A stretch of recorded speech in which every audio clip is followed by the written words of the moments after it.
Good morning, good morning, good morning, good morning. Greetings, everybody. Good afternoon. If where you are it's afternoon, or good evening if where you are is evening. Greetings, greetings, greetings. I haven't done proper lives in a while, and I'm planning to get back on some kind of routine now with my lives, and I'm gonna do structured lives because I think we're going to zero in into packages, into pathways of progression. I think I've learned enough lessons to share now. If you guys remember when I started this platform, I was saying I've been asking God, why do you expose me to all these things? Why do you allow some of the things that I had been experiencing, some of the things that I've been seeing, some of the places that I've been taken to that I didn't really want to go to? And, I kept wondering, why? Why me? Why is God watching me go through all these things? Why is God watching me almost become crippled? Why is God watching me having operation after operation? Why is God watching me staying at home on my own, isolated and lonely? And, I had a lot of questions I was asking God. And as I progressed and as I learned to pay attention, I started receiving the answers. And this is the interesting thing. A lot of times we ask God questions and expect answers in a certain way. And that way we focus on that way of response and ignore everything else. And that brings me to why I'm so passionate about changing our mindsets and reframing our minds. So anyway, when I decided, you know what, it must be me. I must be doing something wrong. I must be missing something somewhere. I opened my mind and I started getting the answers through revelations of things that was also happening in the middle of all those negative things, in the middle of my pain, in the middle of my isolation, my loneliness, and my feelings of rejection. I then realized that I was actually missing the silver lining in those things happening, because there were lots of lessons to be learned there. And when I did that, I started opening my mind to the power within, to the things that I could do for myself that would eradicate some of the feelings of loneliness, of isolation, and rejection. I actually realized that I wasn't really rejected. And I actually learned also that my happiness is not totally dependent on other people. Instead of thinking people should be bringing joy to me, I could bring joy to somebody else. I could give joy to other people. And the fact that I had a leg that was troublesome didn't necessarily have to stop me doing that. Didn't necessarily have to restrict me from doing that. And then as soon as I started reshaping and reframing my mind, the way my mind received things, I also discovered that I changed the way I projected myself to people out there. And in the same instance, I actually saw that the same people started receiving me in a different way. So what am I saying? A lot of times when things are not going right, A lot of times when we're not happy, a lot of times when things are not going as fast as we want them to, we start looking for someone or something to blame. We actually start taking time to investigate other people's behavior around us, other people's responses to us, or even lack of responses to us. And we think it's them doing us wrong.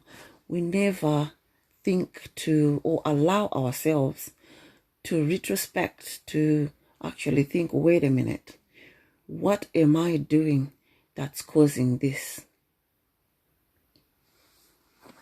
Nobody wants to hear someone crying all the time.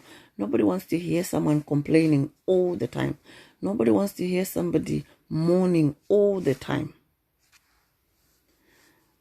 And so even your child, you don't want to hear your child or your baby crying all the time. You reach a certain point where you think, oh, I can't deal with this anymore. And that's the same thing with us, even as grown-ups. If you put yourself in that habit of mourning all the time, crying all the time, complaining all the time, expecting to be the one receiving all the time, people are going to end up thinking, you know what, we've had enough of this, can't deal with this anymore. You know what, I've got better things to do. You know what, I've also got my own problems. Because interestingly enough, when you're having problems, you think you're alone. But I've learned you are never alone. In any given problem, any given type of problem, you are not alone. If it's abuse, if you're being abused here today, somebody else is being abused somewhere else. In a minute, there is abuses going on right across the world. If you're financially struggling, these are some of the things that I was mourning about, that I'm using as examples. If you're financially strapped and you're financially struggling and you're wondering, where is my next meal going to come from? How am I going to pay for my electricity or my gas? Or how am I going to afford rent and these things? Somebody else is going through exactly the same thing you're going through. And some people might even be worse off than you. If you're having problems with family members, trust me, there's so many families at loggerheads right now.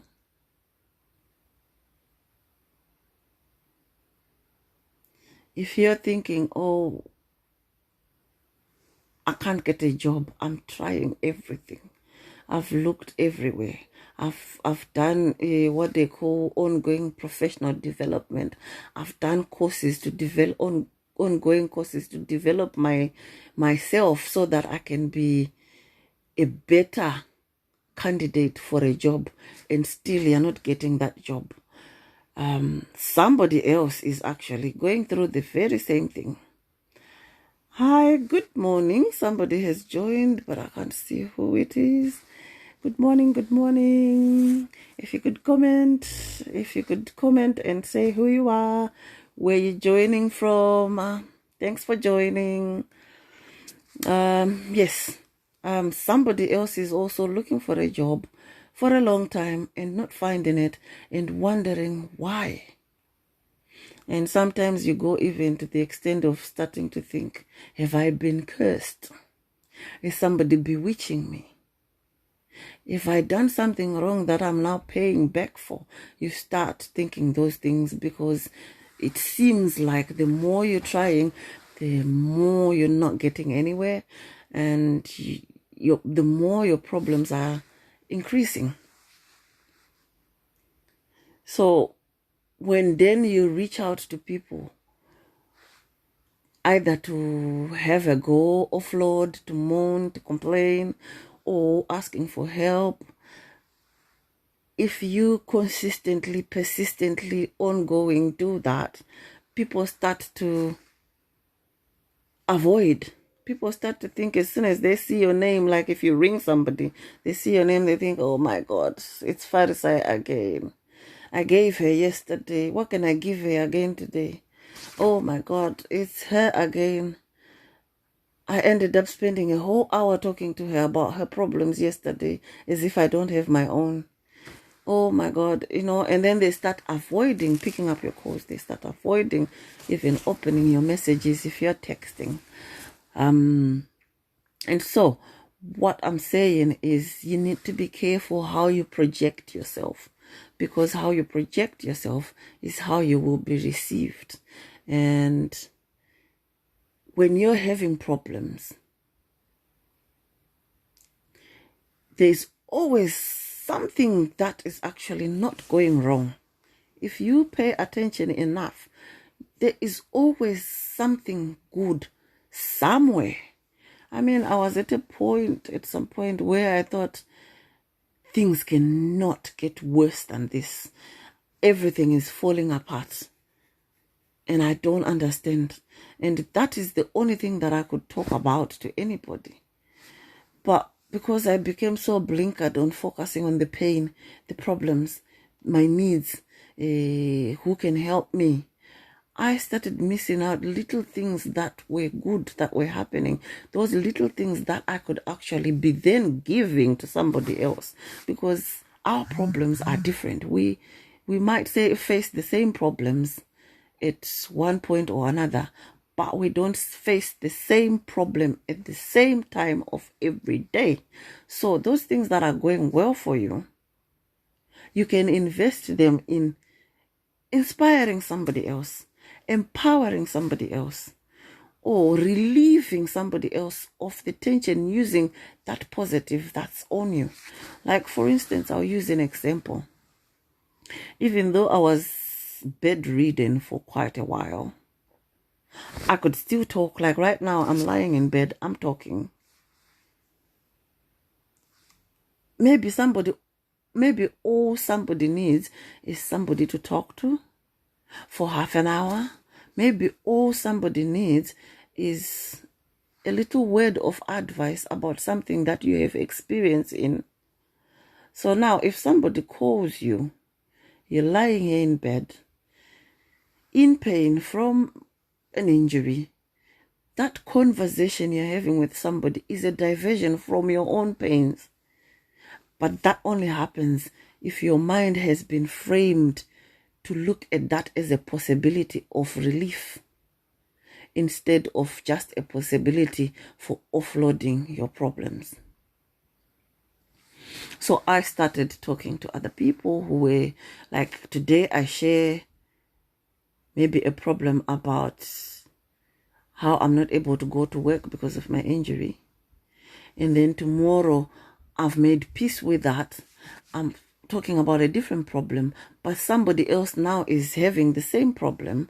Then I can actually tell them how I overcame being too focused on that problem into maybe being creative, because that's what I ended up doing. I ended up being creative, creating things, making things with my own hands, and then selling them.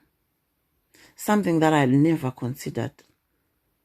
All I could think was, I'm a professional nurse, so the only thing that I can do is nursing. But no, we are blessed with so many. These hands can do so many things. This brain can come up with so much. Sometimes all you need is somebody to listen to you or to help channel your thoughts towards positivity. And doing that sometimes takes nothing but just availing yourself. And when I started looking at things that way, and I also started thinking when I'm talking to people, instead of just thinking, how can you help me? I started even asking, how can I help you? And they give me time to talk about my own problems, but then I also give them time to talk about their own problems. And even sometimes you might think, oh, hi Trimo, thanks for joining. Yeah, sometimes what you might look at as a problem might not even be a problem to somebody else. It might actually be something better. You might think, oh my God, I'm at my worst. And somebody is looking at you thinking, oh, you're better than me. How did you get there? Somebody is actually wondering how they can get where you are. And you're thinking it's a problem. I mean, I was crying that, oh, I can't go to work. I'm broke. I don't have enough money. And then one day I was talking to somebody who was saying, oh, at least you have a roof over your head. I've had my things thrown outside. And right now I'm sitting on top of a suitcase thinking, what do I do now? At least you have food, because I had friends that were bringing me food every day, knowing that I wasn't working. And because I had become so obsessed with feeling sorry for myself, I couldn't even appreciate the friends that were bringing me food. Can you imagine? I had friends cooking food for me, putting in containers, coming with it, putting it in my freezer, so that I didn't have to stand in the kitchen on my bed leg cooking, or I didn't have to cry that I don't have food in my cupboard. What do I eat? And because I was so obsessed with the injury that I had, I stopped appreciating those little things, which I shouldn't even be calling little things. As I was talking to this colleague that was sitting on a suitcase on the streets, having been thrown out by somebody who was supposed to love them, I was crying that, oh, they cooked this, they know I don't like this food, and yet they're bringing me that food. I learned a big lesson from one person who thought they were at rock bottom. I actually managed to learn a life-changing lesson from that. And you get where I'm going with my reframing your mind. How you see things determines where you're going. And how you see things determines how you project yourself to other people. And that greatly influences how they respond to you. You don't want to always present yourself as a problem. You don't want to present yourself as always a mourner or somebody who is always down. You need to reframe your mind and rechannel your focus on looking at both sides of the coin, the good and the bad. Yes, don't ignore the bad things because you need resolutions to them. But don't be consumed with that to the point that you can't see the good that's laced with those negativities. Don't be so consumed with that negative that you miss all the blessings that are coming to you. You miss all the goodness that's within you. You miss all the opportunities that you have to make a difference in somebody else's life. Making a positive impact in someone's life brings you blessings. You have no idea. It brings you blessings, and not from that person, from somewhere else, from someone else, and not right there when you're giving, some other time.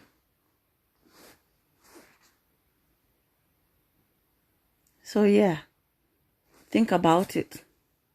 Reframe your mind, reshape your mind. I always repeat this, I don't like to use mindset to say have a mindset like this, because I tend to think once my mind is set, I'm hindered from being flexible. I'm hindered from being adaptable.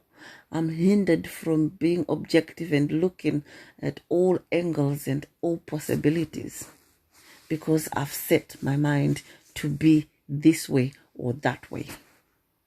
Life is not really about this or that. Life is about different assets, different facets, different possibilities. And there's uniqueness in every possibility. So when you explore, you broaden your mind and you grow that way. And I'm talking about how you project yourself. And I've so far talked about negative projection of yourself.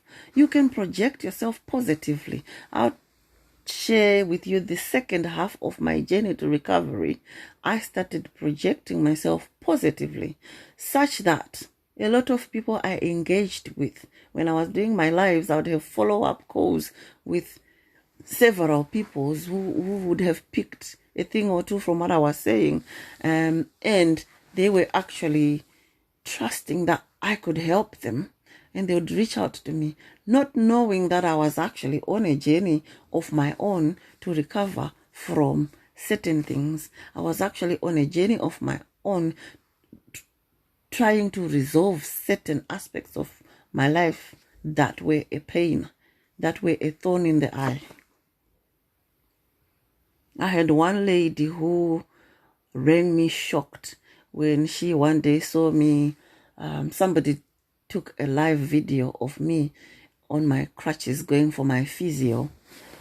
And I'd been speaking to this lady, helping her with a situation for almost 6 months. She didn't even know that in between our conversations, I was going between my GP, my consultant at the hospital, and physiotherapy and counseling. I was having 4 days of the week attending appointments between the 4 professionals that I've just mentioned because of what I was going through.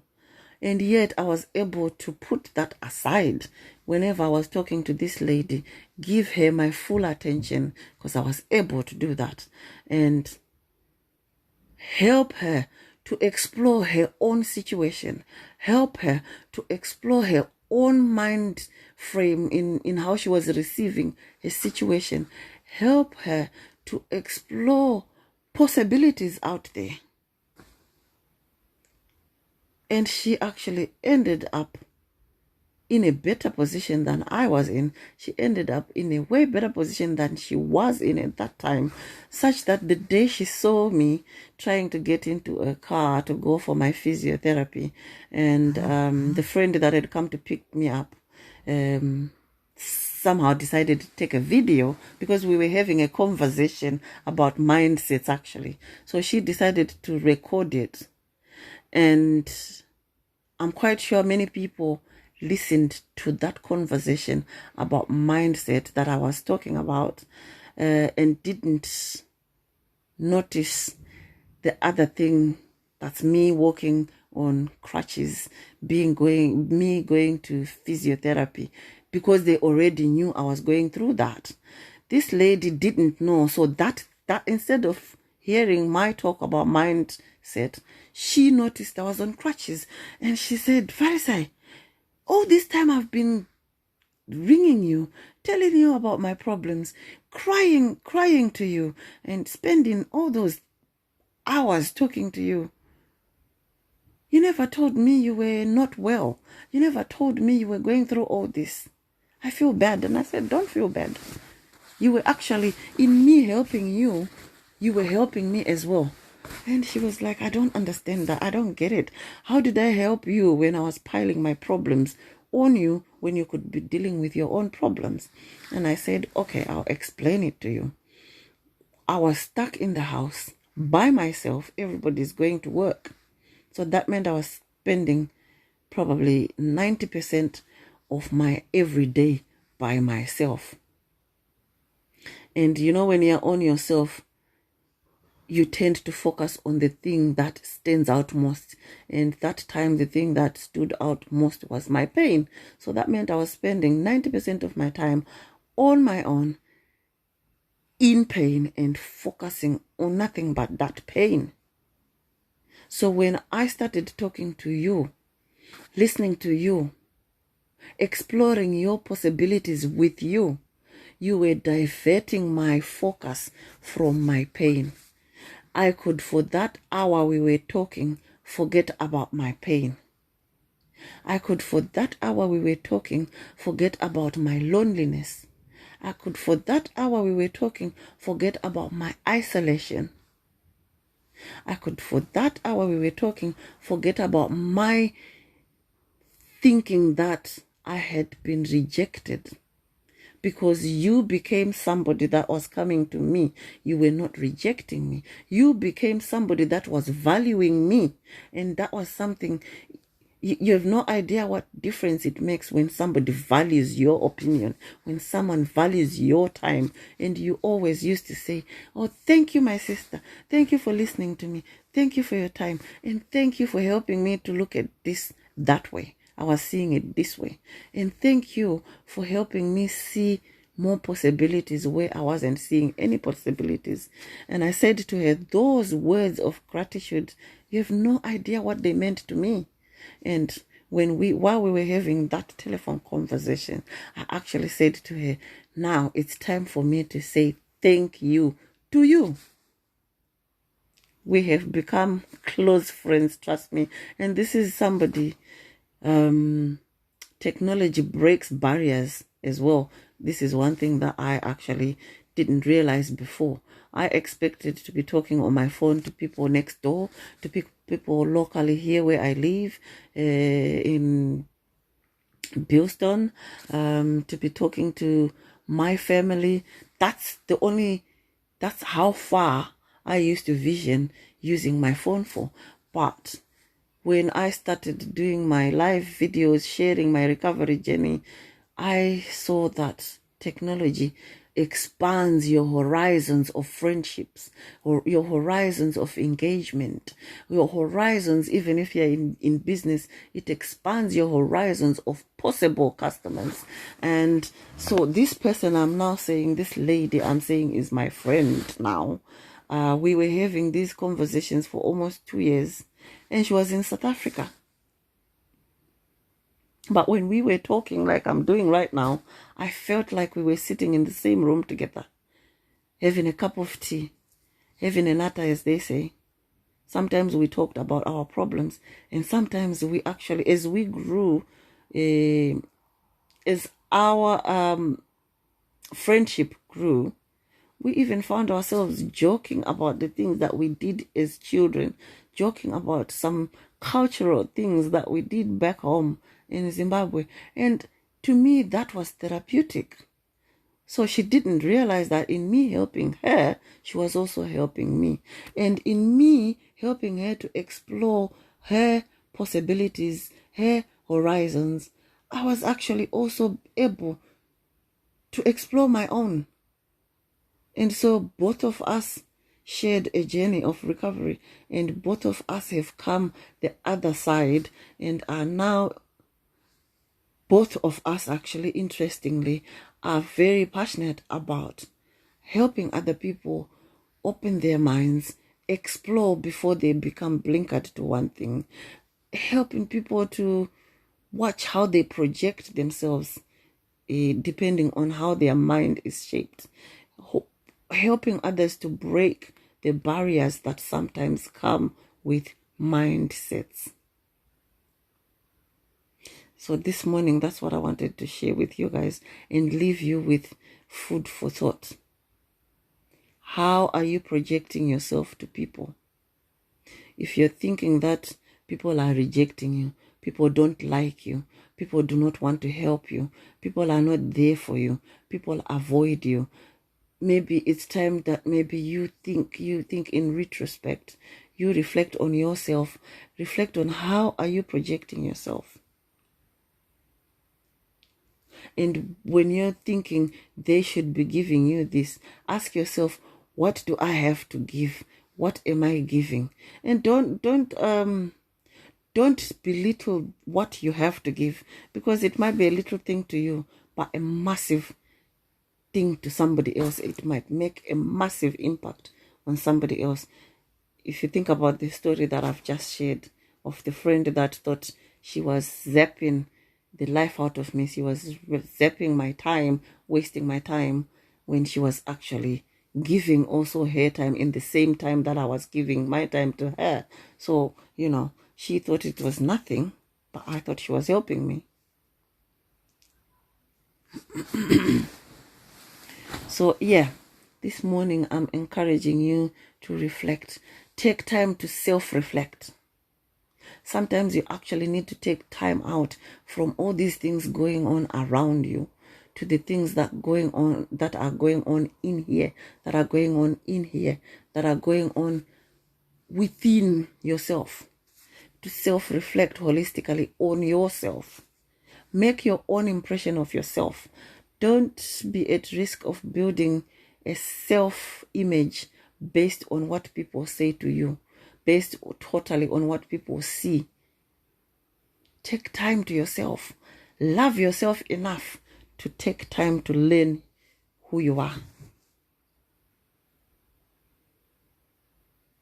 If you think I can help you in any way at all, don't hesitate to contact me. Send me a message on Messenger. Send me a message. Send me a comment. You could just say get in touch, and I'll get in touch in the comment section. Or you can text me. My contact details are on this group. Text me. I like to be myself, natural. I don't like to be prescriptive. I like to work with people, work on something together. I think together we work better rather than somebody working on you or somebody working on me. So yeah, if you feel you need somebody to facilitate reframing your mind, if you think you need a different perspective to something that you've been going through, to something that you've been thinking about and not able to understand it, a second opinion might just be what you need. Good morning, Carrie. Thanks for joining. You're joining me just as I'm about to go. I was just talking about mind frames. How are you?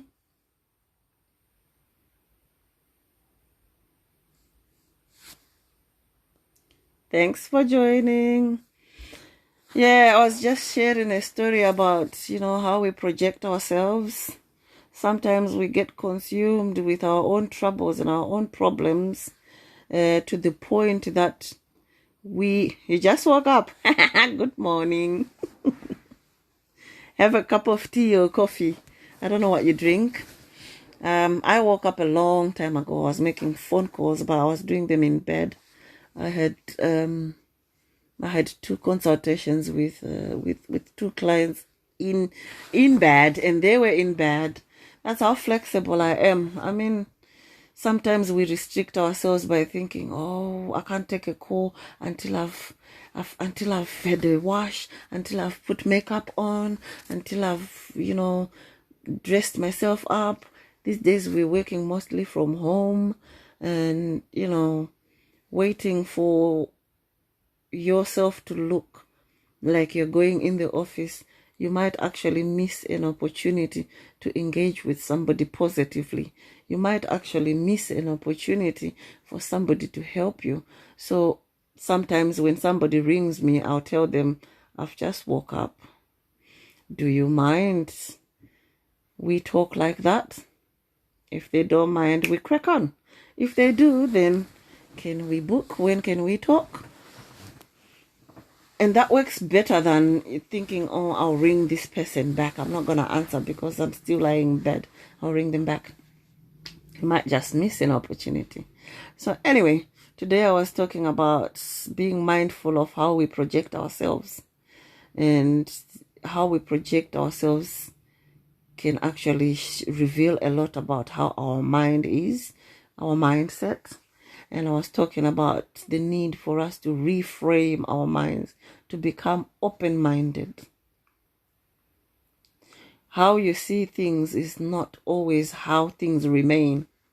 Things may be like this way today, and tomorrow, depending on what happens between now and tomorrow, the same thing might actually start to look different. You might not appreciate something today because you think it's nothing. And then between now and tomorrow, something happens and you wake up thinking, actually, oh my God, I should have appreciated this. This is actually something way better than I thought. And when you have an open mind, a lot more people gravitate towards you because you become approachable. But if you have a fixed mind, it means you expect people to see things the way you see them. You expect people to behave the way you behave. And it might actually even end up restricting your circle of influence to only the people that see life as you see it, instead of, being open-minded enough to engage with all sorts of people from all walks of life and learning from them as they learn from you. I always say the day you tell yourself I've learned it all, I know it all, is the day you stop progressing, is the day you stop growing, is the day you stop developing. And when you stop growing, developing, and progressing, life can only start to get boring. Who needs a boring life? Nobody. So yeah, a flexible mind keeps opportunities happening, keeps avenues open, and stops you from being bored. An open mind can actually save you time. If you're trying to resolve a problem, you can have input from different people if you have an open mind, and you can resolve your problem quicker than trying the same approach and getting nowhere fast. I used to be one of those people who would keep trying the same thing, hoping to get a different result, just because I've told myself I want this other result instead of the first result. When I think of it now, I actually wonder, how did I expect to get a different result when I'm doing the very same thing?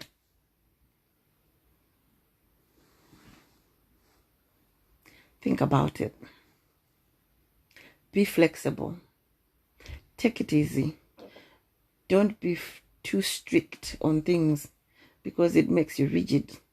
Rigidity is not an easy thing. It's hard. It's hard. It's hard to be rigid. Flexibility might sound a difficult thing in the mind when you try to think, how do I make myself flexible? It might sound difficult, but once you try it, you'll be surprised, you'll be amazed. When I tried it, I was actually amazed. I thought to myself, why was I living life so blinkered like this all this time? I could have been enjoying like I'm enjoying now. I'm actually at that point where even when I'm going through tough times, I still can enjoy those good things that are in the mix of those tough times. I believe even when you reach rock bottom, there's always something somewhere to hold on to that picks you up. Explore and let me know if I'm lying. Explore and let me know if you struggle to figure it out. I actually enjoy taking timeline journeys with somebody, exploring where you've been, where you're at now, and where you're headed, and how you've done it, and how you plan to continue doing it, and what different options you've laid out for yourself to get to where you want to get to. Exploring possibilities, I love that. It broadens my mind. Anyway, I wish you a good day, guys. I've got to go and make myself presentable and face the day. I've got to go and take my walk. Yesterday, I got rained on. Oh, my days. I went out for a walk. The sun was blasting away. I was thinking, how am I going to manage this walk? It's too warm. And then all of a sudden, it's pouring with rain. And I came home drenched. I hope I don't catch a cold, because I woke up, my voice is a bit hoarse. I don't know if anybody has noticed. It's a bit hoarse, and I'm worried that I might get a cold. But I know the trick to prevent it. I'm going to do my gingers, my garlics, and my lemon concoctions. And get rid of the possibility of a cold. I love you guys. Oh, thanks, Carrie, for sharing. Yeah, sharing is caring. Imagine how it sounds. Your name, Carrie. Sharing is caring. Yeah, ginger and lemons, you'll be surprised. Those work for me very well. Most of the times when I feel like I might be coming down with a cold, ginger, garlic, lemon, chop, chop, chop, chop, boil it a bit, make tea out of it. Or sometimes I just blend it and I add coconut and I make a drink. I just then sieve it and I make a drink out of it. Drink it and the cold will run away. Yes, you know me, every day I have to do a little bit of a dance. So I'm gonna get up, do my 15-minute walk, come back, do a 15-minute dance, and then get on with things. Love you, take care, bye-bye, and thanks for watching, everybody. Anybody who's going to watch after, thanks for watching. I appreciate your comments, what you think on what I was saying. Your input is always appreciated. You always learn from each other. Take care. Bye-bye.